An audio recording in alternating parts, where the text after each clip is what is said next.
അങ്കമാലി ശബ്ദത്തിലേക്ക് സ്വാഗതം. അങ്കമാലി ഏഴാറ്റുമുഖം മുന്നൂർപ്പള്ളി പ്രദേശത്ത് കാട്ടാനാക്രമണം.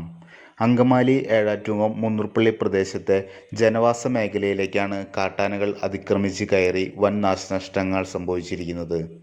അതിരപ്പള്ളി ഏഴാറ്റുമുഖം വനമേഖലയിൽ നിന്നും 3 കിലോമീറ്റർ അകലെയുള്ള ജനവാസ മേഖലയായ അടിച്ചില്ലിയിലാണ് കാട്ടാനകൾ അതിക്രമിച്ച് കയറി കൃഷികളും മറ്റും നശിപ്പിച്ച് വൻ നാശനഷ്ടങ്ങൾ വരുത്തിയിട്ടുള്ളത്.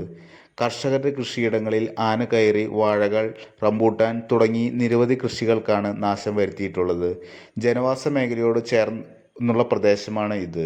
ഇവിടുത്തെ ജനങ്ങൾ എല്ലാം വളരെ ഭീതിയോടുകൂടിയാണ് ഇപ്പോൾ നോക്കിക്കാണുന്നത്. പഞ്ചായത്ത് പ്രസിഡന്റ് ലതിക ശശികുമാറും വൈസ് പ്രസിഡന്റ് ഷൈജോ പറമ്പിയും സ്റ്റാൻഡിംഗ് കമ്മിറ്റി ചെയർമാൻ KP അയ്യപ്പനും പഞ്ചായത്ത് മെമ്പർ ജോണി മൈപ്പാനും സ്ഥലം സന്ദർശിച്ച് സ്ഥിതിഗതികൾ വിലയിരുത്തി. ഫോറസ്റ്റ് അധികൃതർ ഇതുവരെയും തിരിഞ്ഞു നോക്കുകയോ സ്ഥലം സന്ദർശിക്കുകയോ ചെയ്തിട്ടില്ല എന്ന് കർഷകർ പരാതി പറഞ്ഞു. വരും ദിവസങ്ങളിൽ അനേകം പ്രതിഷേധങ്ങളുമായി ജനങ്ങൾ മുന്നോട്ടു പോകും എന്നിട്ടുള്ളതാണ് അറിയിച്ചിട്ടുള്ളത്.